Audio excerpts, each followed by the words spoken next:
आणि अजित पवार हे तर काय, हे उत्तमच नटवर्य आहेत, दिसतच आहे ते. बोला सर. एकीकडे अजितदादा म्हणतात की सन्मान जागा लढणार आम्ही, त्यापैकी शिंदेने 113 किंवा 93 निरीक्षक नेमलेत आणि भाजपने 160-170चा टार्गेट धरलाय. काय वाटतं एकंदरीत जागा संदर्भात अजित पवारांना कुठे जागा कमी पडतात? आता हे मी कसं काय सांगणार. एकनाथ शिंदे हे इतके मोठे नेते आहेत भारतीय जनता पक्ष आणि अजित पवार यांच्या युतीतले, की ते 288 जागा लढवू शकतात.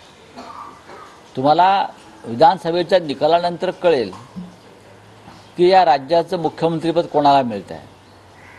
ते एकनाथ शिंदे यांना 100% मिळणार नाही, अजित पवार यांनाही मिळणार नाही आणि देवेंद्र फडणवीस यांनाही मिळणार नाही. वेगळंच नाव समोर येईल. सर वेश बदलकर लाडकी ऐसी बात सामने, हाँ, वेश बदलकर अजित पवार दिल्ली गए अमित शाह से मुलाकात करने, कैसे देखते हैं सर? क्या देखेंगे. इतने बड़े बड़े हैं, नटसम्राट है महाराष्ट्र के. महाराष्ट्र में एक थिएटर की बहुत बड़ी परंपरा है, नाटक थिएटर.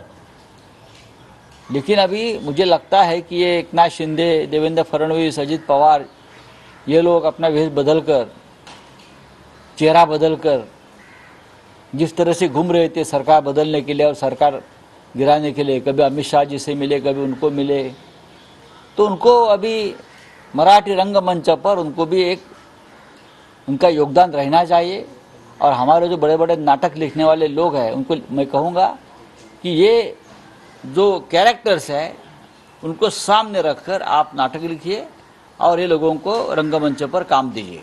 सर, लाडकी बहीण योजनेमुळे विरोधकांना पोटदुखी सुरू झालेली आहे आणि लोकांना पैसे मिळू नये हा सावत्र भावाचा प्रयत्न आहे असा आरोप शिंदे करतात. बघा, शिंद्यांचं पोटामध्ये काय आहे, ओठात काय आहे, हे अख्ख्या महाराष्ट्रानं पाहिलं.